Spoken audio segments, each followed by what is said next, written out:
Statement me ba donan jikten ba gon donan jikten len de ba go jip sha ni de jikten ji ranjin tong ba de la chong zi jiang gar wa yang men jik ba yang men ro wa gang men ro wa gang me gang la mo gar wa dong men jik ba dong ro wa dong men ro wa yang me ba de no ni si me ba lan jik ba go shang zu zhen wa shang zu zhen wa ter ji lo zhi ji me ban ko ra dam nyang len de ba jip sha na ni de ko ro ngo om tong we na men ko ra jiang yong sim nyang len men da ba de gang de to ba de no ni si me ba lan jik ba go shang zu zhen wa mo zum dong ge me ba za ba da ma za ba jip sha wa dong ni so za ba na shin da za ba de gang shin da za ba de la za par sha Mayin bena ti jina zaba jibsha ama zaba jibsha wo gong zaba te narka jingma te ka jingma la zaba me do ti jina rabta jigba te nizme bi chujir kur jigba jibsha wo jan chu san wa kan ne le ba me ba dog dong me ba jibsha wa te na ni de gong dog gong bo wa ma mu ba te je jina dog me par she par jer te dog gong tong we nizme ba na nizme bran ju go jan chu san wa lo ko le me ba rig ba dong ma rig ba jibsha wa da no ni de Marik bi ramjan dar darik ba de ramjan de marik ba kan yim ba de na long de ma tem ba dong de me ba dong la me de ba go kan da lam ngom ber to ba de na ni se me ba lan ji ba go jan ju san kwam tong ge me ba zi tong wa ni zi ni de tong a de zi shi be tong wa ma yin ge zi ji ramjan na tong a de de jan de zora dan de ji dan na ber ji ban Ngam tong ba ji ja de ni so number ji ba de ni tong ba number ji ba shi be tong ba ma yin ge number ji ba rong jin de tong ba ni do da la gan gan ye ren bi pong bo ni rong jin de xi jiang de da wei yi xi ji ri ba de no ni se me ba lan ji ba wo shang ji sang wa gu ji to ko me ba kam ji bo jan la nam ki kam jiang ren ye no ji ja ba de no ni de kam ji bo de Nam ki ramjan no rung jin da yang nam ki ramjan no nam ki ramjan num ka yang nam ki ramjan shimin ta yang nam ki ramjan devjin da ta ta yang nam ki ramjan de kong de ter kan la yi shi ba de ni se me ba ren ji ba go chang zu san hua rap ji lo zhu ji me ba me ge dang zi ge so ji sha ba de no ni de kong me ge yong su xi be zi la ma chak ba ma dong mar dang mar mong ba de ne je wa ji sha wo devjin da na wa da na Rnawe zha dang, ne zhi dang, xie ge ruo dang, li ji zhigba dang, yi ji chu la ni zo gang la gang, yi de yong si xi ne chu la ma chak ba, mar dang ba, mar mong wa nu zhe ri zhe wa go, ter ter zhe wa lang ni ba na ni se me ba lan ji ba go.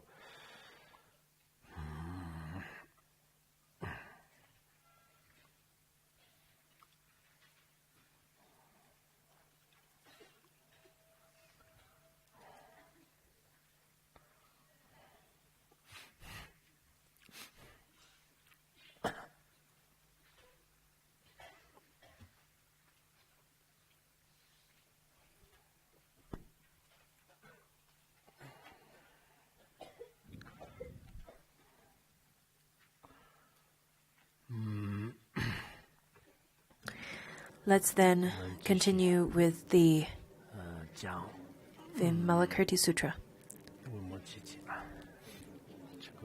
Now we're in the chapter, we're learning the chapter of non-duality.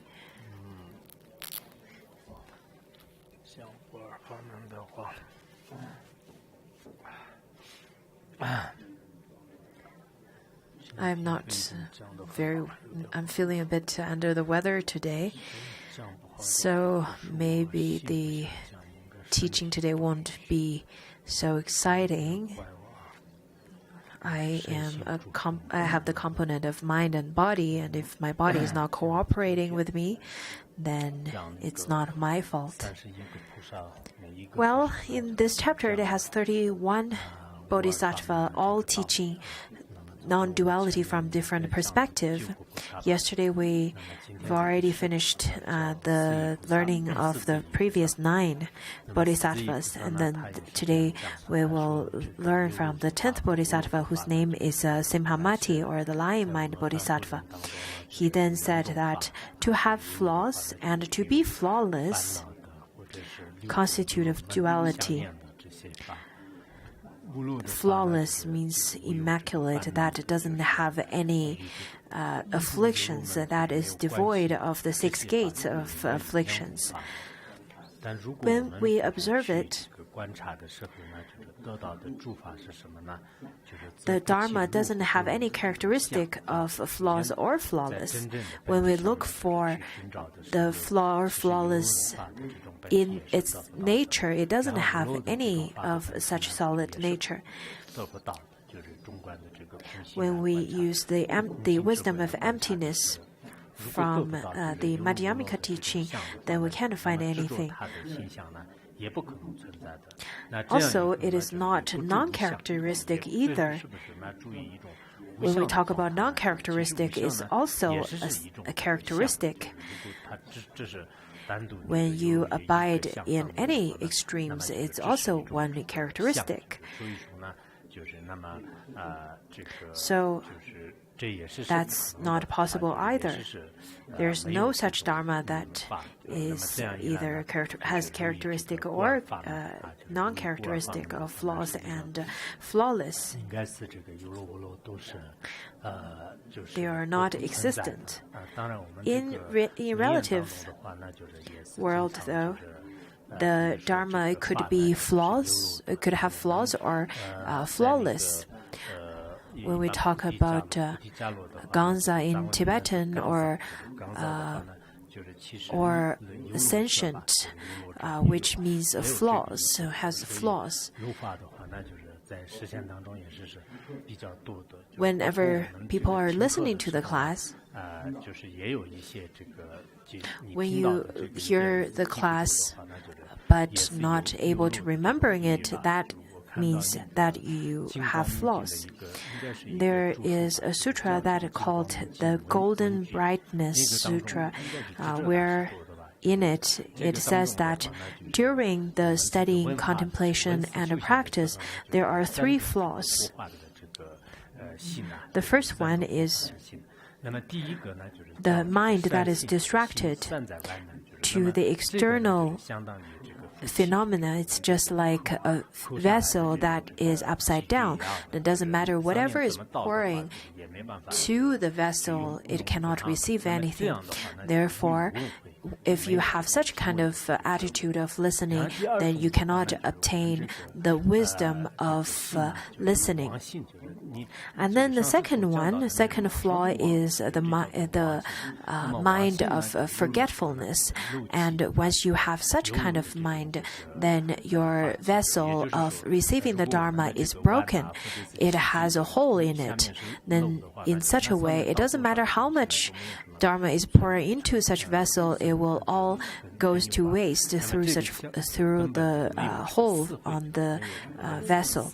Then in such a way, you don't have the wisdom of contemplation.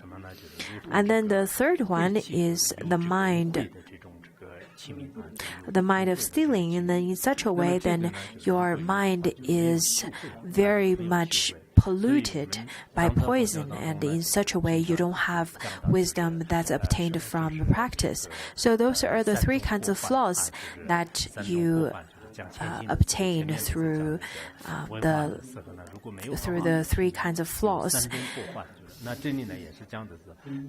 It's very much similar to what is taught in the words of my perfect teacher. But over here, it talks more about the listening, contemplation, practice. It talks from this 3 aspects, where it talks about distracted and forgetfulness, and then the mind of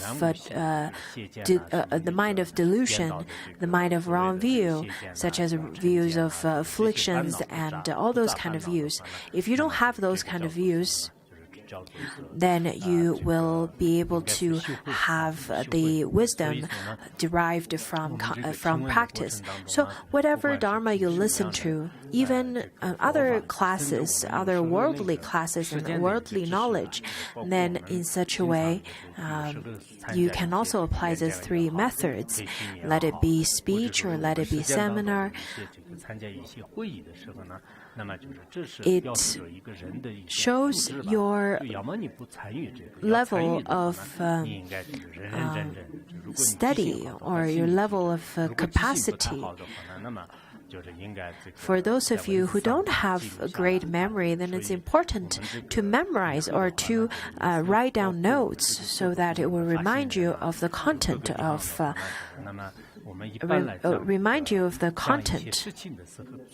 of such seminar, including volunteers over here and people who uphold certain positions. Whenever you have meetings, I think it's important to take notes in notebooks as well as in on the computer. And nowadays computers are very convenient.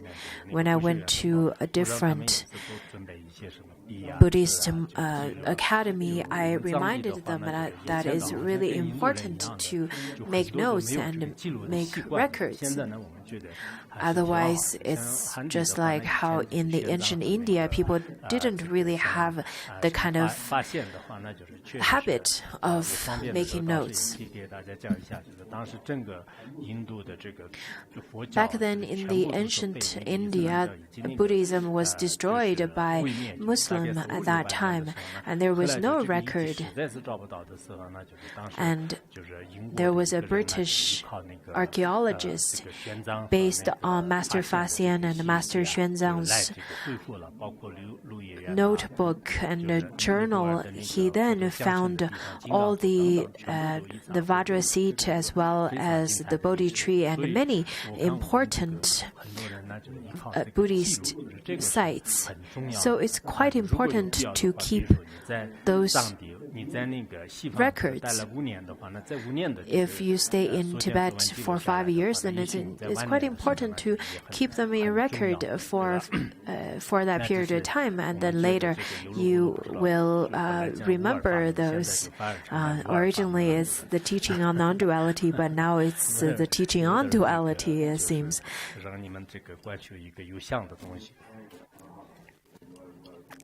Anyhow, duality and non-duality, those are all good as long as they're helpful to our study. The next one is pure emancipation bodhisattva or Sukadimukta bodhisattva. The bodhisattva who has a deep belief or deep understanding. The constructed and unconstructed constitute duality, the Bodhisattva said. And then he said, if one transcends all categories, then the mind is like space. The constructed has the characteristic of birth, abide, and cessation, and then unconstructed doesn't have those characteristics. In relative world, there are the characteristic of constructed, but in ultimate, it is just like a space. In Tibetan version as well as Sanskrit version, it says happiness and unhappiness or misery. So happiness or not, happiness here means it's the unconstructed. And the unconstructed is happiness, and the constructed is the unhappiness, because whatever is constructed out of many elements, then it's very easy to lose them. Why so many people feel so miserable nowadays? It's because whatever they hoped for then break, and then they will break their hearts after their goal unmet. So in our reality, in our relative world, we should use wisdom to analyze the constructed.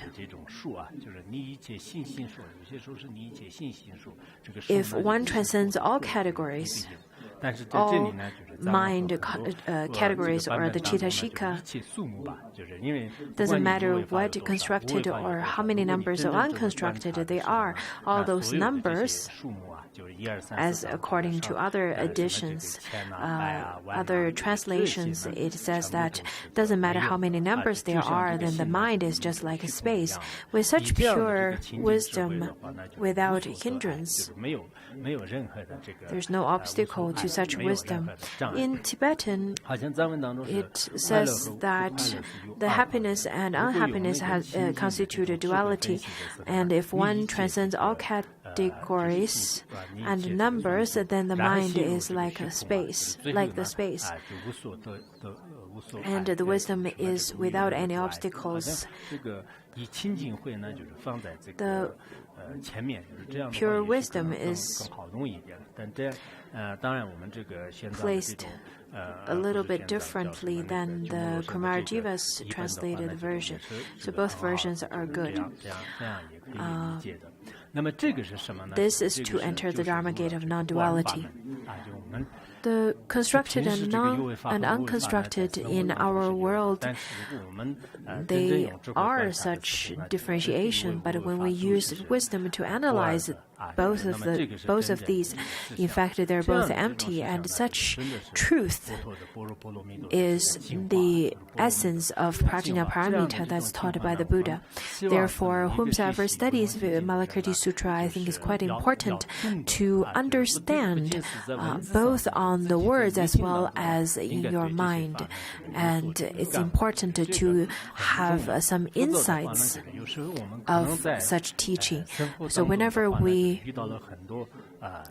probably meet different kinds of things happening in our life, let it be false teachers and false Dharma teachings, you may be following them.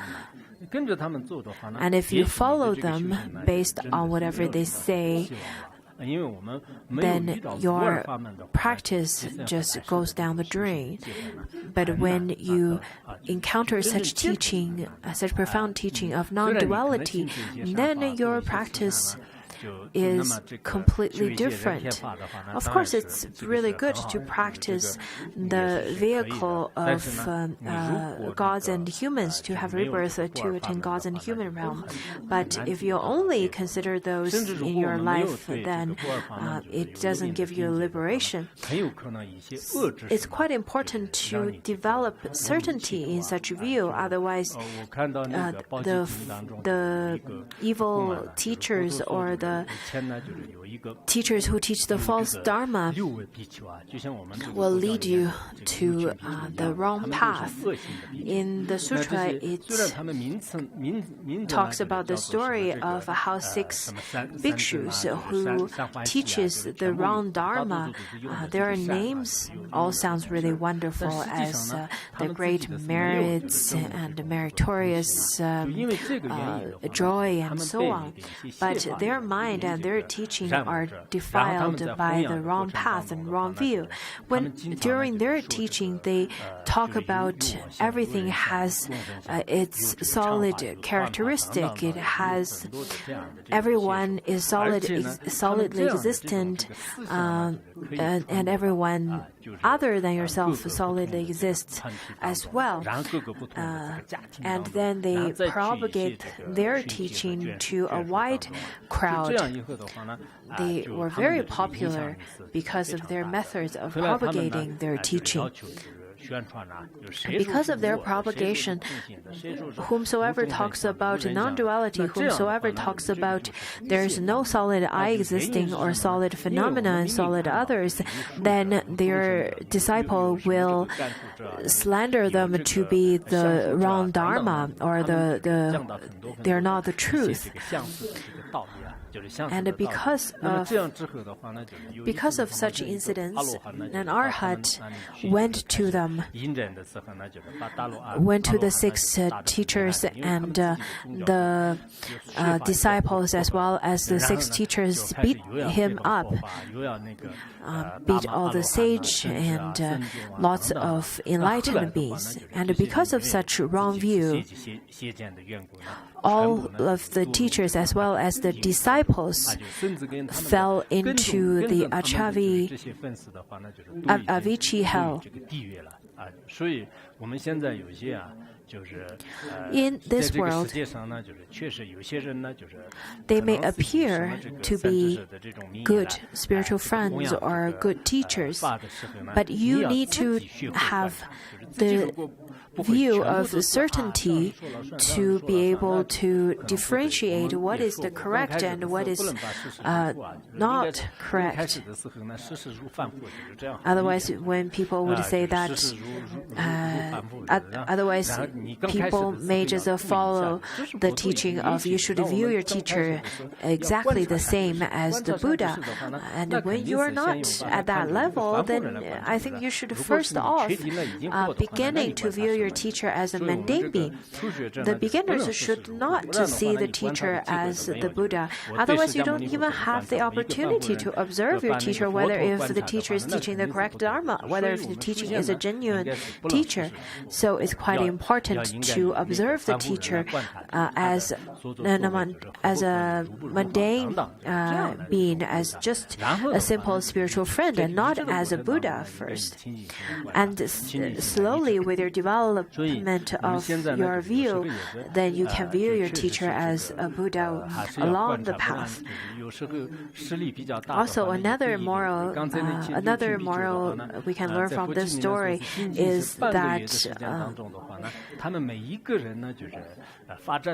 although the number of the 6 teachers as well as the disciples are great, they propagated to a large group of number of people within half a month. And in such a way, people may feel that, well, many people believe in it, then it must be their right. But that's not necessarily to be true. For people who are propagating the correct Dharma, then of course it's wonderful if there are many people who are propagating it despite their different religion and despite their different schools.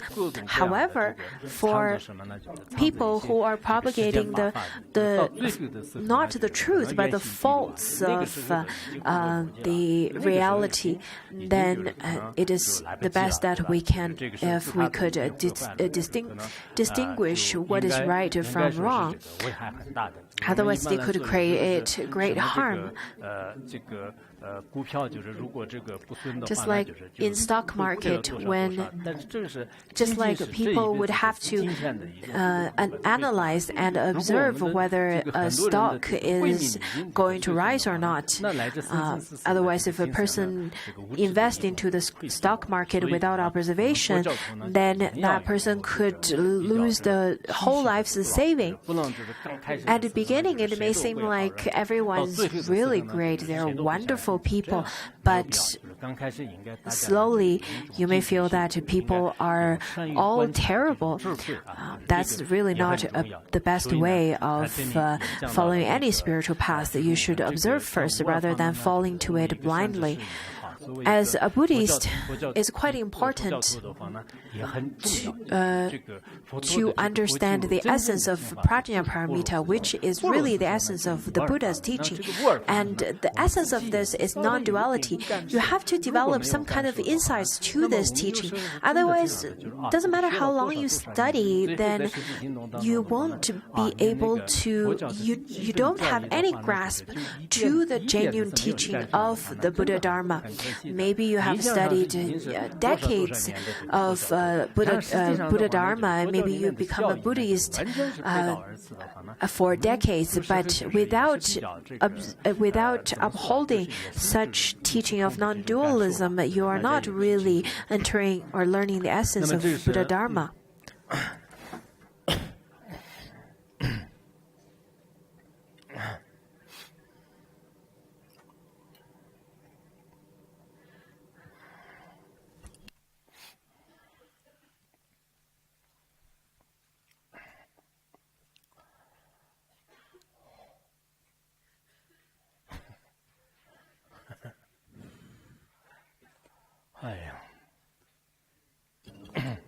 The next one is Narayana Bodhisattva, the 12th Bodhisattva, which Narayana means the fearless one with great power that is unshakable by obstacle. Also, it means the samadhi of strength and fearlessness, the one who obtained such samadhi. So such a bodhisattva is called Narayana Bodhisattva. So Narayana cave, Narayana Bodhisattva, Narayana cave.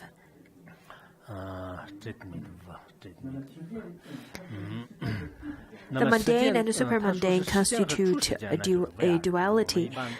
As we know that worldly and supermundane or transcendence are two, because transcendence then transcends birth and death. Transcendence means the ultimate truth of all phenomena. But with wisdom, we'll be able to understand that this nature of the mundane world is empty. And mundane and supermundane are no other. The nature of them has the same nature. The afflictions of the three poisons could be called the mundane. And once you understand the nature of your mind to be enlightened, then it could be called supermundane or transcendence. And in such kind of mundane world, once you understand the nature of mundane is no other than the nature of supermundane, then it is non-duality. So, because they are no different, then there's no other, there's neither enter or existence, or exist, or exit. So, in Tibetan it says that not enter nor exit, not coming, not going. So, it has a few extra verses, but the meaning is the same. It is not one nor other.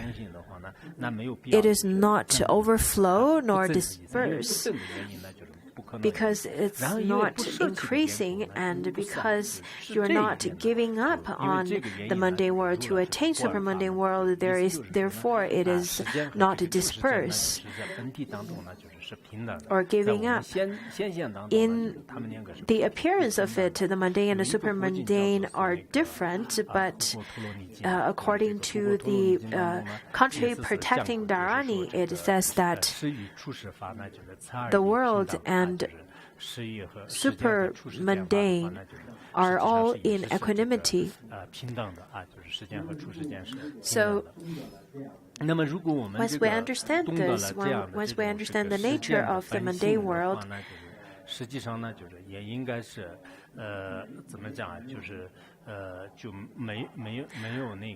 there are no duality. We'll be able to understand that.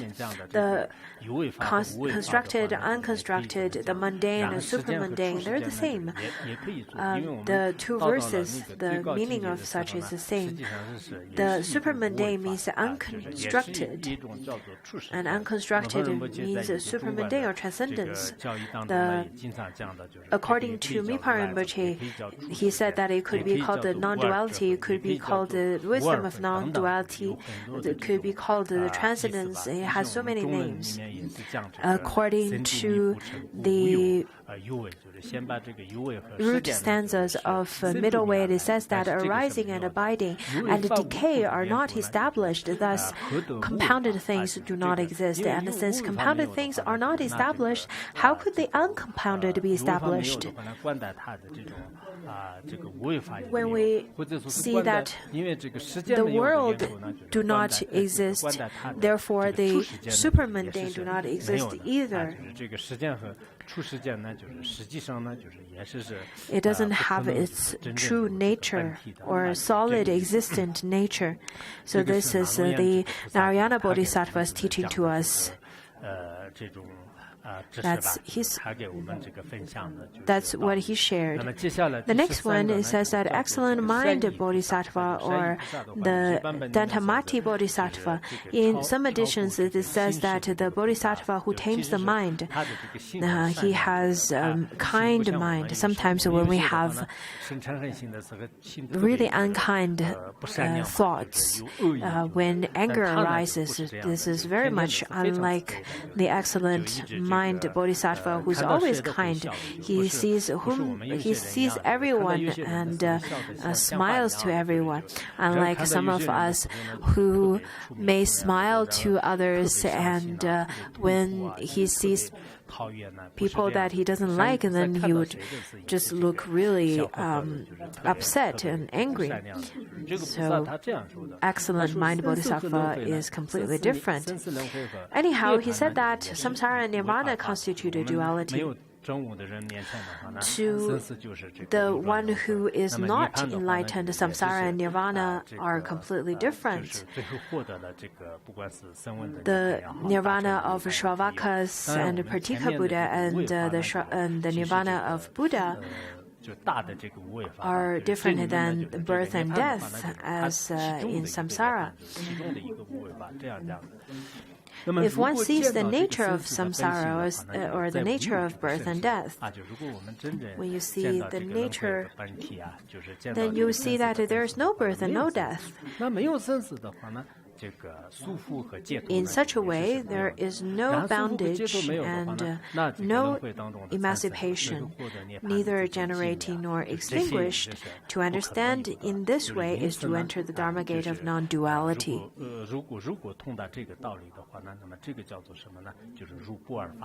In the root stanza of the middle way, as well as the beacon of certainty, there's this quote, as well as Avatammasaka, where it says that neither samsara nor nirvana is existent with intrinsic being. Only saying that is deceptive and false conveys the idea that they are separate.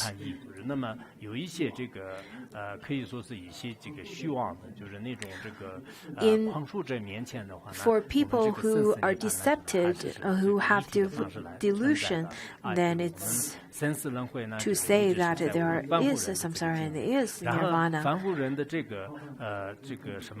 For people who are no longer ordinary and then enters to the path of enlightenment, then it is important to teach them that this teaching of samsara, of nirvana, are no other. In the root stanzas of Middle Way, we also quoted it for many times, so I'm not going to say that over here. Anyhow, for people whomsoever truly understand the non-duality, then it's easy, because the nature of the mind could also be called nirvana. It's not that when people dies, the physical body dies, you could say that, oh, he passed into nirvana and so on. This teacher or the Buddha passed into nirvana. But it is not duality. The next one says manifest perception bodhisattva. He said that this bodhisattva is the bodhisattva seeing through direct cognition. And he said that exhaustible and inexhaustible constitute a duality. According to Master Sun Zhao, he said that because the constituted Dharma has birth and death, therefore it is inexhaustible, and the unconditioned Dharma doesn't have birth and death, therefore Therefore, it's inexhaustible, and constructed is exhaustible. We often feel that, oh, the water is exhausted, and my money is exhausted, and my phone bill is exhausted. There's the exhaustion, and there's the ending. In front of the ordinary beings, there is non-duality. And then it says that whether the Dharma are ultimately exhausted or inexhausted, they are all marked by the characteristic of inexhaustibility. When we really observe it, then we'll see that the characteristics are inexhaustible.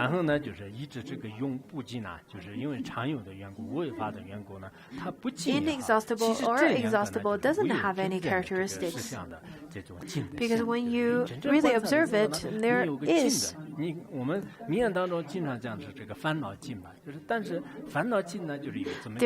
we observe it, when we observe the afflictions, where does the afflictions exhaust? If it's a son of a barren woman, how could that son be exhausted if she doesn't have a son to start with?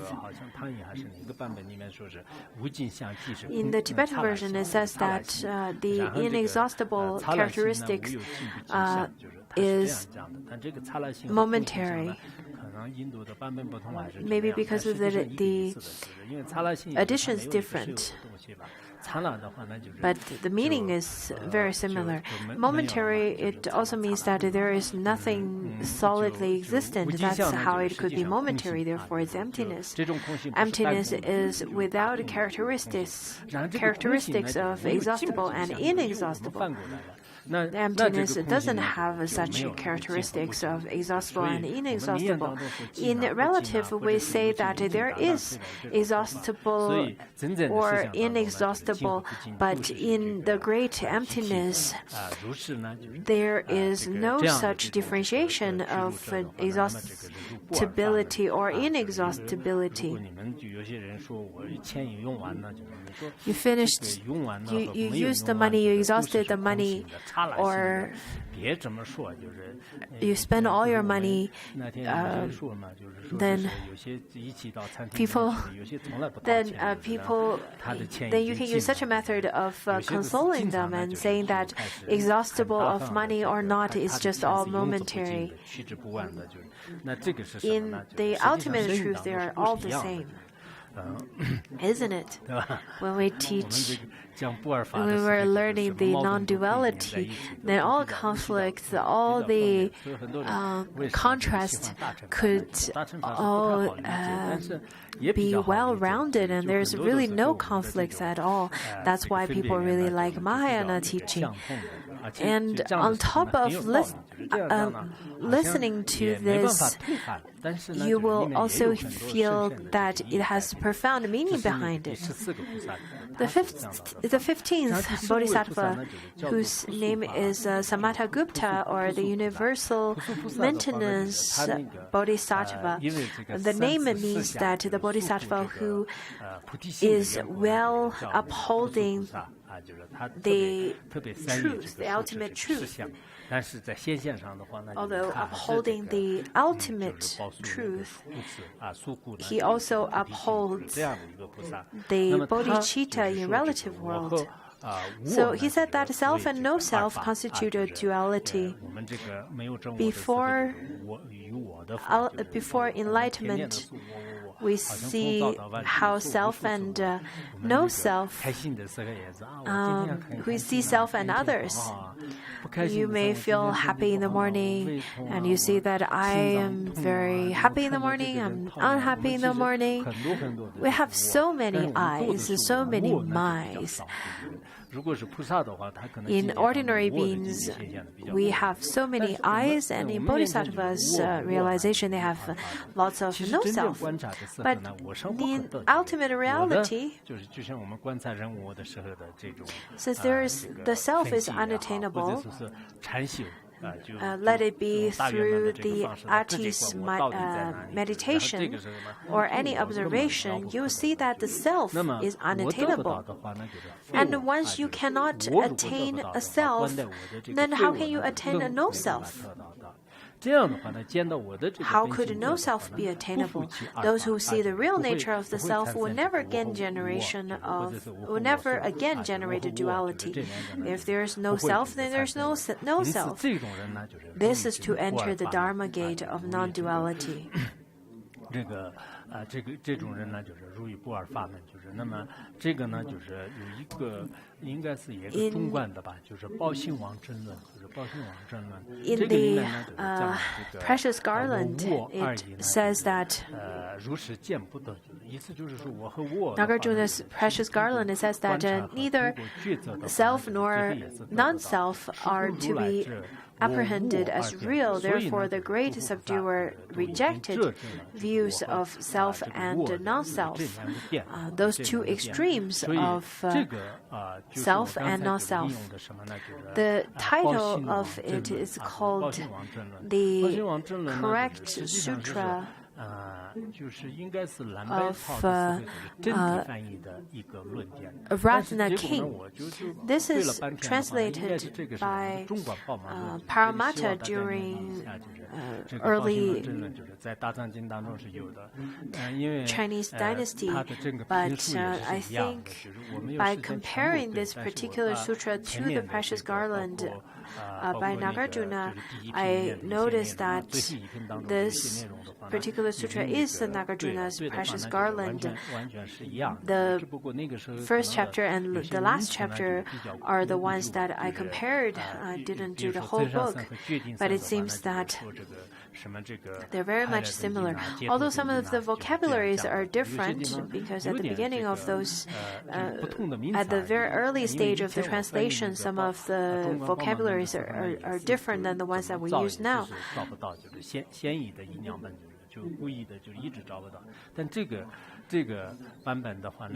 So the Chinese version, you do have another translation. Therefore, whenever you have the opportunity, I think it's quite important to look at it and compare the two versions. Before I translated this Nagarjuna's Precious Garland, I taught it in the smaller shrine hall. And then I asked the Kimpos and Kimbos to teach this as well. Some people reported to me that this is a little bit difficult to understand, but I think it's rather easy. This text that's translated by Paramatta, he didn't really record who wrote it. So after checking this book again and again, I really think this one is just the version that we study of Nagarjuna's Precious Garland. The translator, Paramatta, is one of the earliest translator. He's an Indian and came to China around 600 CE, and he was invited to China by Emperor Liang Wu. At that time, he translated the many different texts, including Abhidharma and so on. But his translation is a little difficult because of the history. For people who are currently studying Madhyamika, I think you should learn the skill of doing research. I noticed lots of the Westerners, they really look through lots of books in order to understand certain things, in order to do their research. Their office and their desks are piled with books and documents. It seems that those Western professors really like books. But I see that lay practitioners as well as lots of our practitioners here, Sangha members here, they don't like books. They just want to get rid of the books really quickly. I think for people who like wisdom, who like to develop their wisdom, it's important to read books. And you should read and do research of relevant books. If you're studying Madhyamika this year, then you should really browse as many books as possible related to the area you're studying. Anyhow, I only compared a few of the chapters, but I think whenever you have opportunity, you can then compare and read more into it. I really hope that our practitioners, you should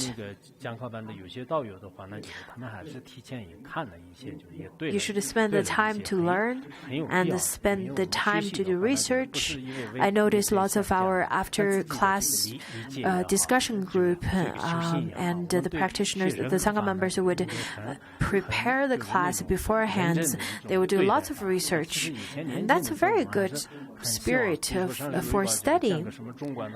When Pansakar Rinpoche was teaching on Madhyamika, I tried all my best to find as many books as possible to prepare the class, to prepare the studying of the class. And at that time, it was so difficult to borrow books, so difficult to obtain any books. But I was trying very best to read all different types of books and information. Now, sometimes I feel that what a shame I don't have that much time and energy to read that many books, because in this modern time, it is so easy to obtain any kind of information. It is just a shame that I'm at the age that I don't have such time. So it's such a shame. Lots of you spend so much time on useless things, on useless information. If you could accumulate useful information, then later on you could build a large storage of knowledge, and later on it will work for your benefit. Let's just think about all those knowledge that you need to build up in order to excel in certain area. Don't even mention about such profound dharma. Anyhow,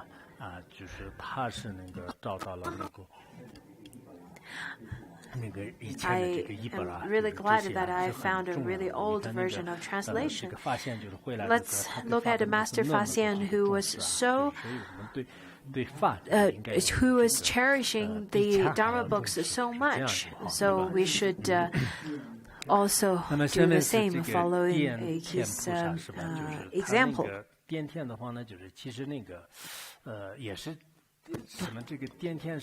Thunder God, or the Vidyudeva Bodhisattva, the thunder is a level of samadhi.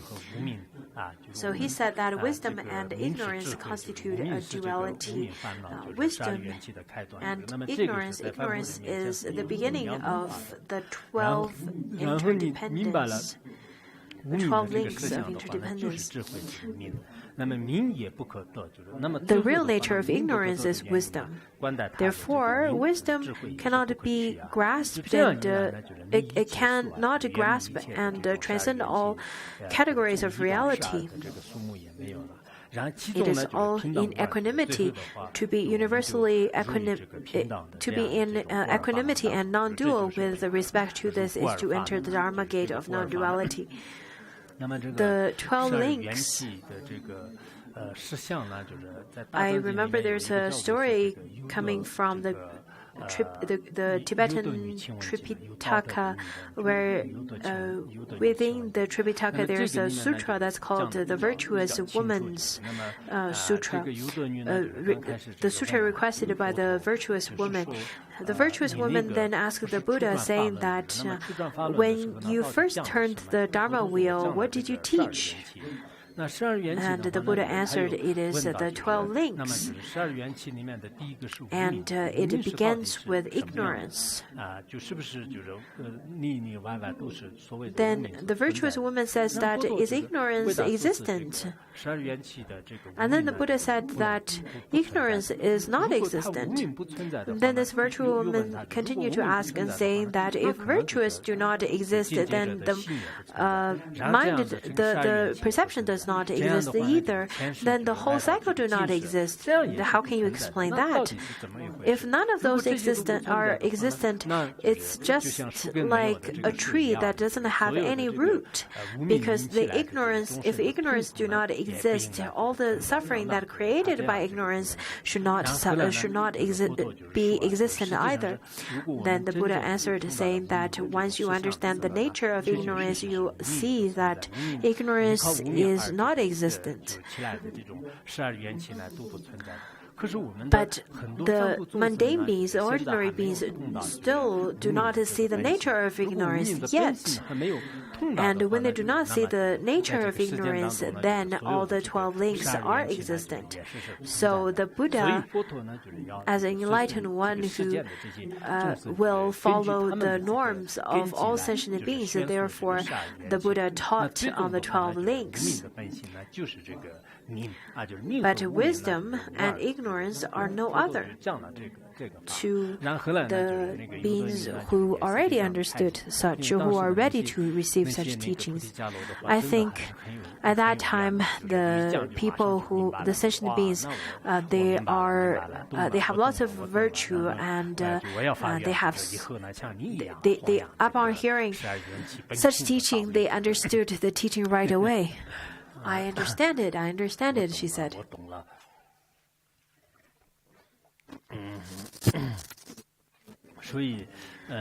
When you have time, delve yourself into the Tripitaka and read all those teachings. In the appearance, the Buddha teaches different beings in different ways. We need to understand the 12 links, but we need to also understand that the teachings of the 12 links, or the nature of 12 links, are not existent in its true nature either. The 17th one is Priyadasana, which means joyful vision. At first, when I saw this bodhisattva's name, I thought that it must be a bodhisattva that has lots of charisma. Everyone has so much joy upon seeing. And then later, when I read Master Sun Zhao's commentary, he also explained it in such a way. There are bodhisattvas that lots of sentient beings are not willing to see them, and they don't want to see them.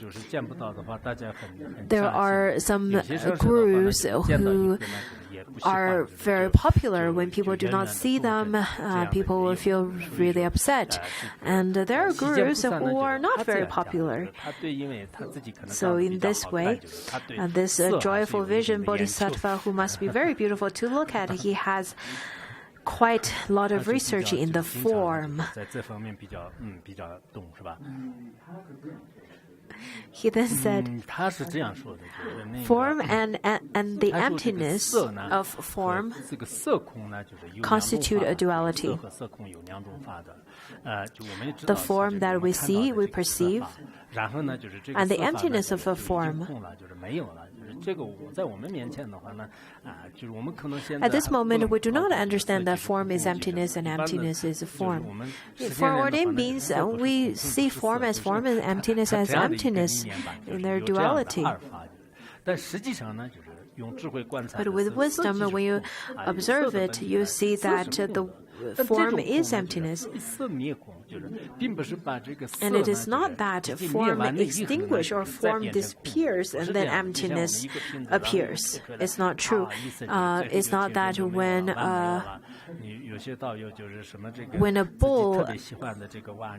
you hold a bowl in your hand and then you accidentally drop it on the ground, on the floor, and it shatters, and then that bowl becomes empty. That's not what it's talking about. it is that I see this thermos, and the nature of this thermos is empty. It's not that later it will become emptiness after it disappears. It's not that. In fact, whatever we see, whatever we hear, whatever we taste, whatever we smell, all of these that appears in front of our six faculties. Six objects in front of our six faculties are already empty. At the moment they are appearing. Same as touch and consciousness. It's not that after it disappears, it's empty. The nature of it is empty. Right at that moment. Consciousness and emptiness are two. Consciousness is emptiness. It is not that consciousness extinguishes emptiness, but that nature of consciousness is of itself empty. And to abide within and penetrate this is to enter the Dharma gate of non-duality. In the Sumyadagata Sutra, where it says that where the way it teaches about the perception and process and conception, feelings, and so on, they only talk about the beginning and the end, but not talking about the process of analysis in between. Because it's giving one example, and then at the end you end with one example. The things that all the examples in between, they're exactly the same. So the form is empty, and same as the consciousness is empty. The form and emptiness is form. It has such profound meanings within. For mundane beings, we can recite Heart Sutra every day, but to us, to our perception, we see form as form, and we understand emptiness as empty, and everything is completely separate. According to Lankavatara Sutra, it says that the form and emptiness are inseparable, and both are not arising as well. Thus, it's wrong to regard them as separable, as it entails the faults of views. It is a great fault, but every day we make such faults. Every day we make such mistakes. Originally, it is form is emptiness, emptiness is form, but we often think that a form is not emptiness and emptiness is not form. This is such a great mistake that we have. Last two verses. The 18th is Prabhakitu Bodhisattva, or the characteristics of wisdom, or understanding the characteristic of all forms, Bodhisattva. He then said that the differentiation of the four types of elements, the earth, water, fire, and air, the four elements, and the differentiation of the types of space constitute duality. We think that the four elements are not space, and the space is not the four elements. In fact, the nature of the four types of element is the nature of emptiness. The nature of the four types of element is no other than space, given that the former and later type of elements are empty. The four elements that happened before, and the four elements that is happening later, and the four elements that is of now, in fact, they're all empty.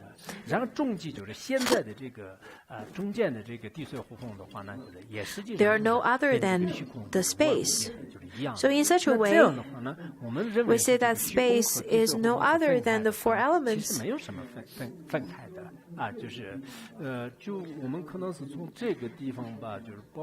From the 17th Bodhisattva to here, maybe according to Master Chi, he said that before 17th one, he said that all the Bodhisattva talks about only two things that's in contrast in relative world. But starting from the 17th, the joyful vision Bodhisattva and the characteristic of wisdom Bodhisattva, they started talking about more than two dharmas, such as the form and such as the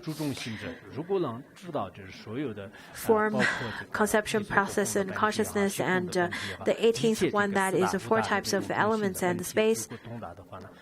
So once you understand those, then it is entering into the Dharma gate of non-duality. The 19th one, his name is Wonderful Minded Bodhisattva or Sumati Bodhisattva. He's often abiding in the wonderful mind. For ordinary beings, our mind is always abiding in something rather not wonderful, abiding in regret, abiding in the three poisons, abiding in drowsiness, and so on. But for Sumati Bodhisattva, he then said that the I and forms constitute a duality.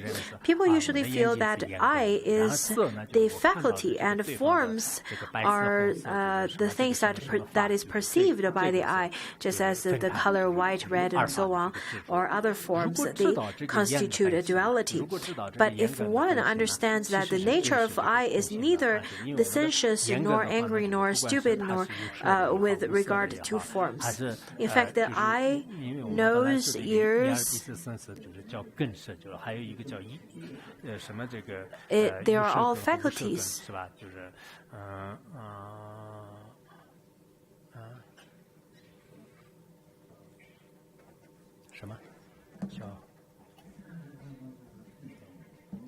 I can't hear you.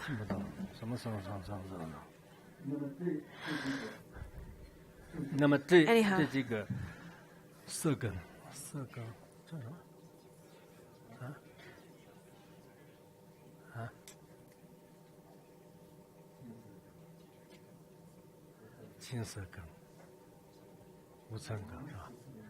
I can't really remember the teachings from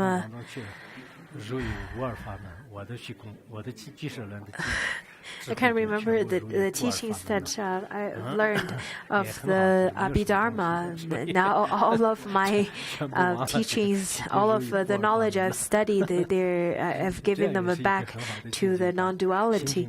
I spent so much time in memorization, I spent so much time in study, but eventually they dissolved into non-duality.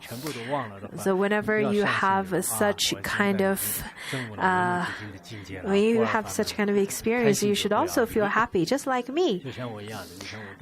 I read, studied, and even translated the knowledge of faculties, but now I completely forgot about them. And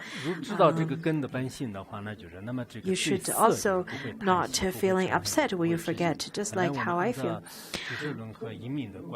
The faculty, according to the logics of Buddhist logic, the faculties and the faculty do not have any dualism.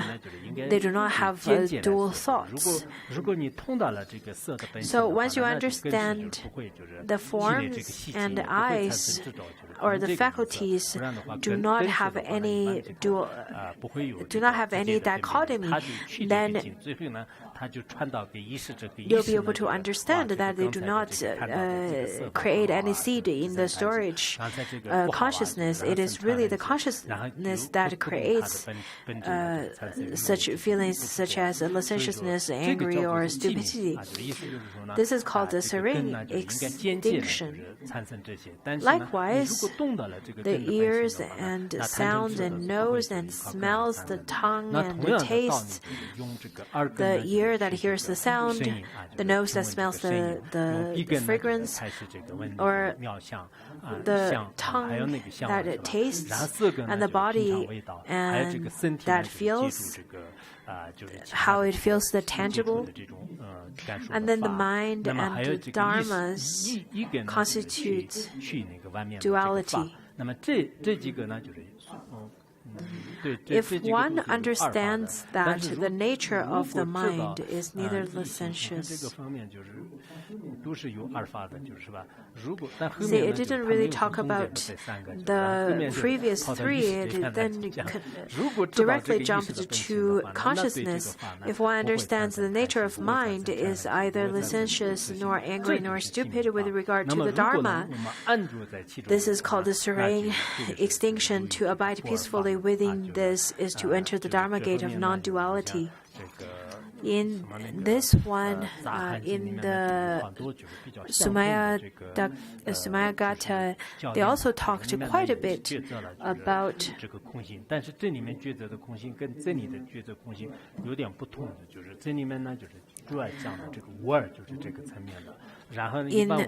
about non-duality. In Pratika Buddha and Shravakas, the way they understand emptiness is emptiness of self. But over here, where it talks about emptiness, it talks about the emptiness of Dharma, of phenomena. And we'll stop here today.